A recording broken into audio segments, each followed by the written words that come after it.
Party की राष्ट्रीय अध्यक्ष,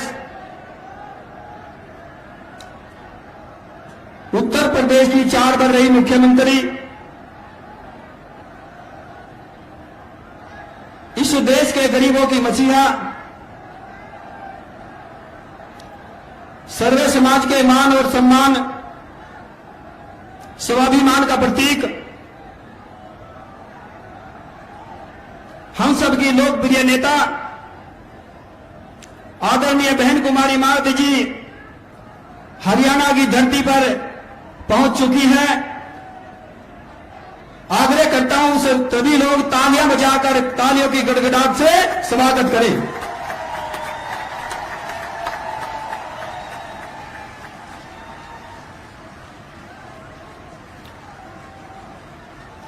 अब मैं हरियाणा प्रदेश के प्रदेश अध्यक्ष भाई राजवीर सिंह सोरकी जी से आग्रह करूंगा कि आदरणीय बहन कुमारी मायावती जी को सोने का मुकुट भेंट करके सम्मानित करने का काम करें। सम्मानित साथियों,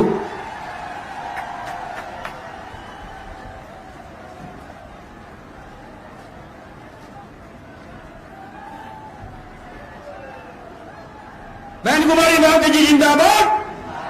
बहन कुमारी मायावती जी जिंदाबाद, जिंदाबाद, बहन कुमारी मायावती जी जिंदाबाद, जिंदाबाद, जिंदाबाद। अब मैं बहुजन समाज पार्टी की राष्ट्रीय अध्यक्ष, उत्तर प्रदेश की 4 बार रही मुख्यमंत्री, इस देश के गरीबों की मसीहा आदरणीय बहन कुमारी मायावती जी से निवेदन पूर्वक आग्रह करता हूं कि इस विशाल जनसभा को संबोधित करने का कष्ट करें। आदरणीय बहन कुमारी मायावती जी।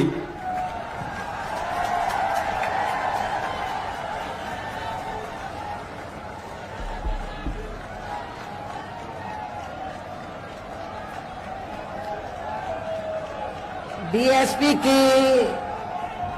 इस चुनावी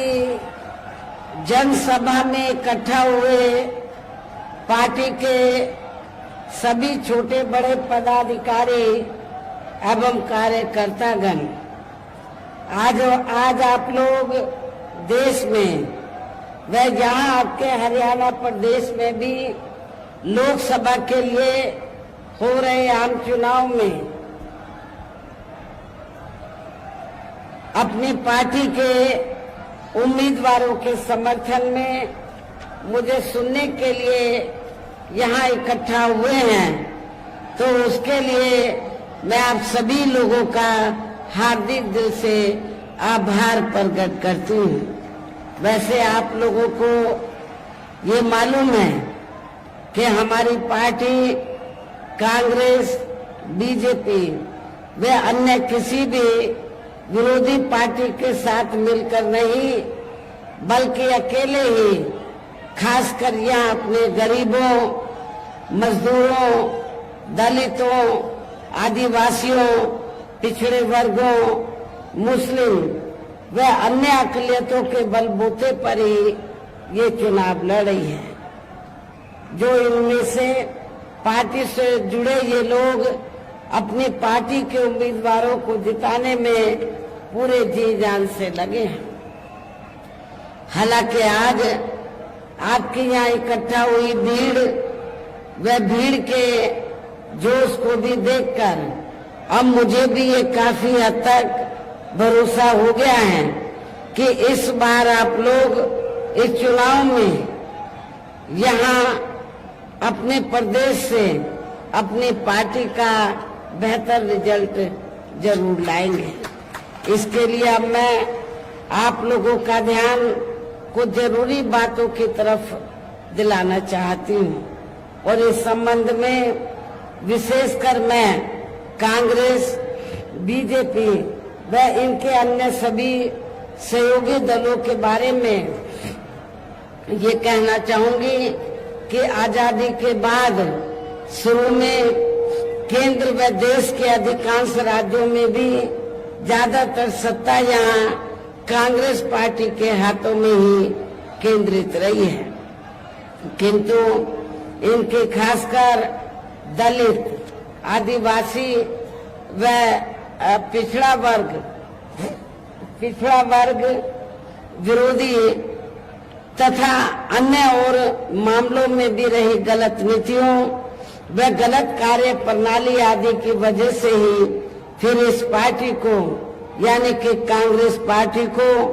केंद्र व काफी राज्यों की भी सत्ता से बाहर होना पड़ा है तथा यही स्थिति इनकी सहयोगी पार्टियों की भी बनी रही है, जिस कारण ही फिर बीएसपी को बनाने की भी जरूरत पड़ी। और अब पिछले काफी वर्षों से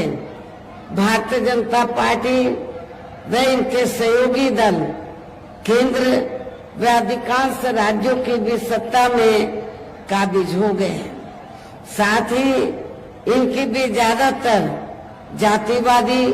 पूंजीवादी, संकीर्ण, सांप्रदायिक व द्वेषपूर्ण नीतियों एवं कार्य प्रणाली आदि से तथा इनके कथनी व करनी में भी काफी अंतर होने की वजह से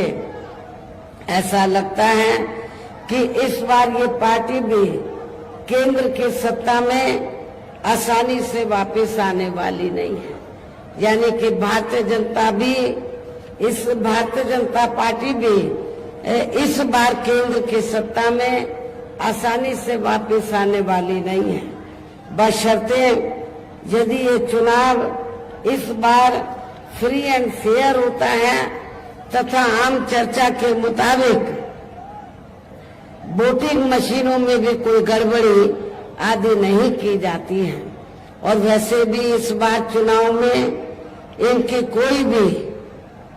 पुरानी व नहीं चल रही नाटकबाजी, जुमलेबाजी व गारंटी आदि काम में आने वाली नहीं है, क्योंकि अब देश की जनता काफी हद तक इस बात को समझ चुकी है कि इनकी पार्टी ने अब तक देश के विशेषकर गरीबों, कमजोर तबकों, मध्यम वर्गीय एवं अन्य मेहनतकश लोगों को जो इन्हें अच्छे दिन दिखाने के असंख्य प्रलोभन भरे वायदे किए हैं तथा अनेकों हवाई व कागजी गारंटी भी दी है, तो उनका जमीनी हकीकत में अभी तक भी इन्होंने लगभग 1/4 हिस्सा भी कार्य पूरा नहीं किया है, बल्कि इसके स्थान पर इनका ज्यादातर समय व ताकत भी जहाँ इनके अपने चहेते रहे बड़े बड़े पूंजीपतियों एवं धन्ना सेठों को ही ज्यादा से ज्यादा मालामाल व धनवान आदि बनाने में तथा उन्हें हर स्तर पर छूट देने व बचाने में ही लगी रही है, जिनके अधिकांश आर्थिक सहयोग से ही ये पार्टी व अन्य पार्टियां भी अपना संगठन चलाती हैं तथा चुनाव आदि भी लड़ाती हैं, जिसका काफी कुछ खुलासा बॉन्ड की आई रिपोर्ट से भी हो जाता है। इस संदर्भ में यहाँ मैं ये कहना चाहूंगी, अभी कुछ दिन पहले तो माननीय सुप्रीम कोर्ट ने बॉन्ड के संबंध में जो रिपोर्ट दी है और जो पेपरों में खबर छपी है, तो आप लोगों को ये मालूम है कि बीएसपी को छोड़कर कांग्रेस, बीजेपी व अधिकांश अन्य विरोधी पार्टियों ने इस देश के बड़े बड़े पूंजीपतियों व धन्ना सेठों से बॉन्ड के जरिए काफी मोटी रकम ली है, जिससे ये अपना संगठन चलाते हैं, चुनाव आदि भी लड़ाते हैं। लेकिन बहुजन समाज पार्टी एक ऐसी पार्टी है जिसने 1 रुपया भी किसी बड़े पूंजीपति व धन्ना सेठ आदि से नहीं लिया। इसलिए हमारी पार्टी जब भी चुनाव होता है, संगठन को चलाने के साथ साथ जब भी छोटा बड़ा चुनाव होता है, तो हमारी पार्टी ना तो संगठन को चलाने के लिए न चुनाव आदि लड़ाने के लिए किसी भी बड़े पूंजीपति से, धन्ना सेठ से पैसा नहीं लेती है। ये भी आप लोगों को मालूम है। लेकिन हमारी पार्टी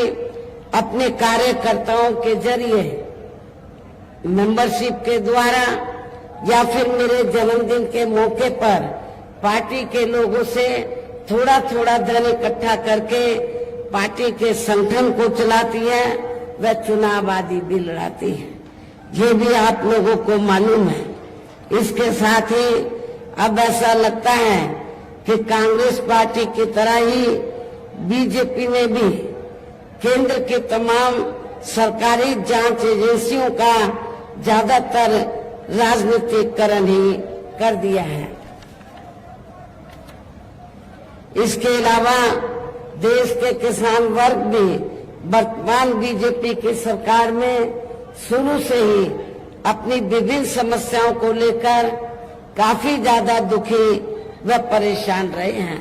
और अभी भी हैं। जबकि यूपी में 4 बार हमारी पार्टी की रही सरकार ने इनके हितों का भी, किसानों के हितों का भी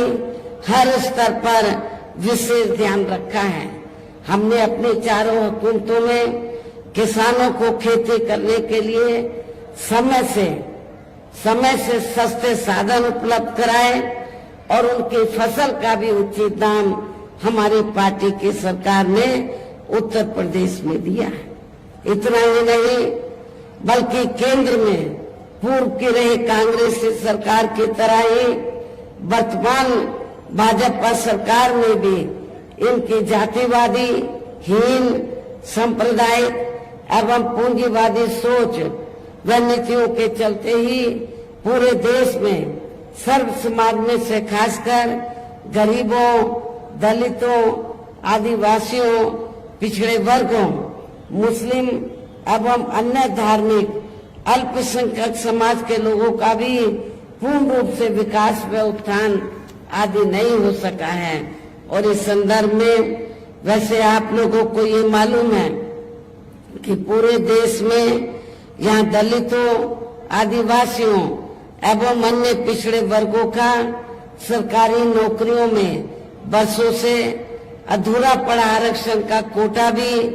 अभी तक पूरा नहीं भरा गया है। विशेषकर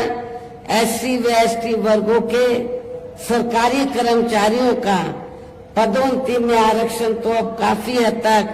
प्रभावहीन ही बना दिया गया है। साथ ही केंद्र व राज्यों में भी विरोधी पार्टियों की रही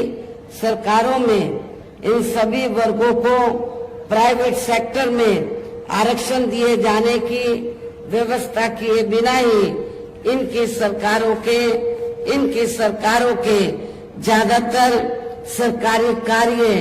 अब प्राइवेट सेक्टर के जरिए ही इनके बड़े बड़े पूंजीपतियों व धन्ना सेठों आदि को ही दिए जाने के कारण अब इनको पूरे देश में आरक्षण का बहुत कम ही लाभ मिल पा रहा है। इसी प्रकार इनका अन्य और मामलों में भी शोषण व उत्पीड़न आदि होना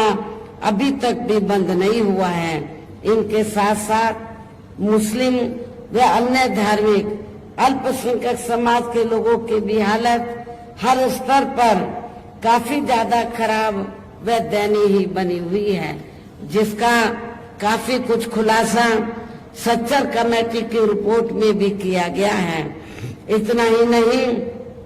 बल्कि पिछले कुछ वर्षों से केंद्र व अधिकांश राज्यों में भी बीजेपी व आरएसएस के सरकारों के चलते हुए अब इनका विकास व एवं उत्थान आदि होना भी काफी हद तक बंद सा ही हो गया है। आए दिन इन पर खासकर धर्म की आड़ में हो रही जुर्म जाति भी यह काफी ज्यादा चरम सीमा पर पहुंच चुकी है। इनके साथ साथ अपर कास्ट समाज में से विशेषकर गरीब लोगों की भी हालत हमें कोई खास अच्छी नजर नहीं आती है। इनकी गलत कृषि नीतियों के कारण किसान वर्ग भी आए दिन आंदोलित ही रहता है। साथ ही इनकी गलत आर्थिक नीतियों की वजह से देश की अर्थव्यवस्था पर भी इसका काफी बुरा प्रभाव पड़ा है, जिससे यहाँ विशेषकर छोटे एवं मध्यम वर्गीय व्यापारी वर्ग भी काफी ज्यादा दुखी व परेशान हैं। और अब केंद्र में पूर्व की रही सरकारों की तरह ही वर्तमान भाजपा सरकार में भी यहाँ पूरे देश में गरीबी, बेरोजगारी एवं महंगाई आदि भी लगातार काफी ज्यादा बढ़ रही है। देश में हर स्तर पर फैला भ्रष्टाचार भी कम नहीं हुआ है। ऐसे में अब आप लोगों को देश में हो रहे लोकसभा चुनाव में कांग्रेस, बीजेपी व इनकी सहयोगी पार्टियों को भी केंद्र की सत्ता में आने से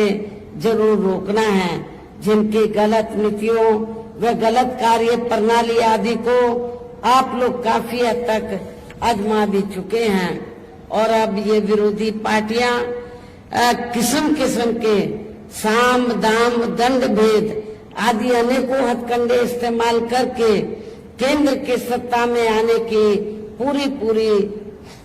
कोशिश में लगे हुए हैं, जिनसे अपनी पार्टी के लोगों को हर स्तर पर काफी ज्यादा सावधान रहना है। और इस मामले में विरोधी पार्टियां अपने अपने पक्ष में हवा बनाने के लिए खासकर मीडिया, ओपिनियन पोल व सर्वे आदि का जो बड़े पैमाने पर इस्तेमाल कर रही हैं, तो उनसे भी अपनी पार्टी के लोगों को बिल्कुल भी गुमराह नहीं होना है। इसके साथ ही विरोधी पार्टियों के विभिन्न रूपों में जारी किए गए इनके हवाई व प्रलोभन भरे चुनावी घोषणा पत्रों एवं वायदों आदि के बहकावे में भी पार्टी के लोगों को कतई नहीं आना है, जिन्हें ये पार्टियां चुनाव खत्म होने के बाद ज्यादातर अमल में नहीं लाती हैं। और अब जिन पर से देश की जनता का अधिकांश विश्वास ही उठ गया है, यही खास वजह है कि हमारी पार्टी किसी भी चुनाव में अपनी पार्टी का कोई भी चुनावी घोषणा पत्र आदि जारी नहीं करती है। और वैसे भी हमारी पार्टी किसी भी मामले में कहने में बहुत कम बल्कि कार्य करके दिखाने में ही ज्यादा विश्वास रखती है। और इस बात का सबसे बड़ा सबूत यह है कि उत्तर प्रदेश में 4 बार हमारी पार्टी के नेतृत्व में रही सरकार ने चुनाव में पार्टी के बिना जारी किए गए घोषणा पत्र के ही प्रदेश में आम जनहित में काफी कुछ ऐतिहासिक कार्य करके दिखाए हैं, जिनकी अब देश में अधिकांश पार्टियों की सरकारें काफी नकल भी कर रही हैं। जबकि इस मामले में हमारी पार्टी का ये कहना है कि यदि इन पार्टियों के स्थान पर केंद्र में हमें अपनी पार्टी की सरकार बनाने का मौका मिलता है, तब फिर हमारी पार्टी की बनी सरकार केंद्र में जहां अब तक की रही सभी विरोधी पार्टियों की सरकारों की तरह केवल हवाई व कागजी कार्य आदि नहीं करेगी, बल्कि उत्तर प्रदेश की तरह ही जमीनी हकीकत में ठोस कार्य करके भी दिखाएगी। और इस संदर्भ में खासकर मैं ये कहना चाहूंगी, केंद्र द्वारा देश में पिछले कुछ समय से अति गरीब परिवारों को अस्थायी तौर पर फ्री में जो थोड़ी सी खाद्य सामग्री, राशन आदि दी जा रही है, तो उससे इनका स्थायी तौर पर भला होने वाला नहीं है। लेकिन आपको ये भी मालूम है, जब असेंबली का चुनाव होता है और पार्लियामेंट का भी चुनाव अब हो रहा है, तो भारतीय जनता पार्टी और आरएसएस के लोग तो गांव-गांव में जाकर, जिनको ये फ्री में राशन देते हैं, गांव-गांव में जाकर ये लोग गरीब लोगों को ये कहते हैं, क्या कहते हैं कि बीजेपी ने, श्री नरेंद्र मोदी जी की सरकार ने आपको फ्री में राशन दिया है, आपने बीजेपी का, आरएसएस का श्री नरेंद्र मोदी जी का नमक खाया है, इसलिए आप लोगों को ये अदा करना है। लेकिन मैं आप लोगों को ये बताना चाहती हूँ, गरीब लोगों को ये बताना चाहती हूँ, जिनको फ्री में राशन मिल रहा है, तो वो कोई बीजेपी अपनी जेब से नहीं दे रही है, आरएसएस अपनी जेब से नहीं दे रही है, और इतना ही नहीं, श्री नरेंद्र मोदी जी भी अपनी जेब से नहीं दे रहे हैं, बल्कि जनता जो टैक्स देती है उस टैक्स के पैसे से आप लोगों को फ्री में राशन दिया जा रहा है। और वैसे भी गरीब लोगों की ये जटिल समस्या देश में हर हाथ को काम देने से ही केवल दूर हो सकती है, जिसकी तरफ हमारी पार्टी की बनी सरकार विशेष ध्यान देगी। साथ ही देश में पिछले काफी वर्षों से आए दिन बढ़ रही गरीबी, बेरोजगारी व महंगाई आदि से भी जनता बहुत ज्यादा दुखी है, जिसे भी आर्थिक नीतियों में तब्दीली करके जरूर दूर किया जाएगा। धर्म की भी आड़ में पिछले कुछ वर्षों से खासकर मुस्लिम समाज के लोगों की द्वेष की भावना से जो इनका काफी ज्यादा शोषण व उत्पीड़न आदि किया जा रहा है, तो इसे भी जरूर रोका जाएगा। कहने का तात्पर्य ये है कि देश में इस समय हो रहे लोकसभा चुनाव में विरोधी पार्टियों के जारी किए गए उनके हवाई व प्रलोभन भरे चुनावी घोषणा पत्रों आदि के बहकावे में अब यहाँ खासकर देश के अति गरीबों, मजदूरों, बेरोजगारों एवं अन्य जरूरतमंद लोगों को बिल्कुल भी नहीं आना है। और अब इन्हें ऐसी सभी विरोधी पार्टियों को केंद्र की सत्ता में आने से जरूर रोकना है, जिनकी कथनी व करने में काफी अंतर रहा है तथा जिन्हें ये लोग वर्षों से आजमा भी चुके हैं। ऐसे में अब मेरा यही कहना है कि आप लोगों को अपने खुद के व अपने प्रदेश एवं देश के भी हित में अपने वोटों को यहाँ कांग्रेस, बीजेपी व अन्य विरोधी पार्टियों को न देकर केवल अपनी एकमात्र हितैषी पार्टी बहुजन समाज पार्टी को ही देना है। जो ये पार्टी उत्तर प्रदेश की तरह ही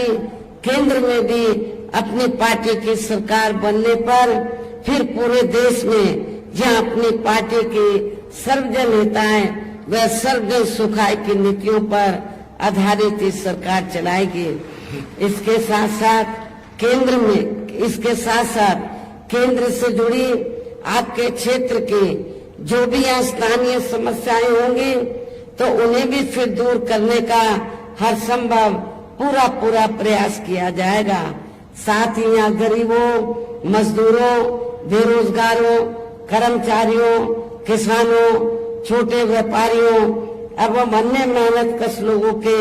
हितों का भी विशेष ध्यान रखा जाएगा। सर्व समाज में से खासकर दलितों, आदिवासियों, पिछड़े वर्गों, मुस्लिम व अन्य धार्मिक अल्पसंख्यक समाज के लोगों के विकास व उत्थान के साथ साथ हर स्तर पर इनकी सुरक्षा आदि के लिए भी प्रभावी कदम उठाए जाएंगे। और तभी फिर यहाँ वास्तव में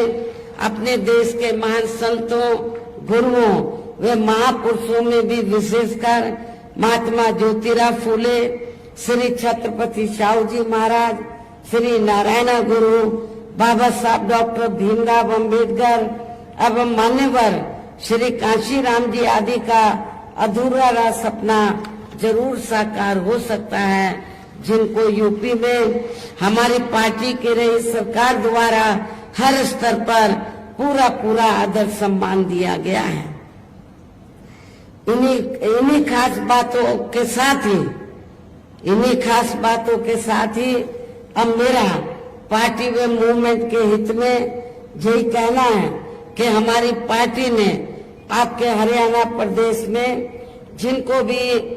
लोकसभा के लिए चुनाव के मैदान में उतारा है, जो यहाँ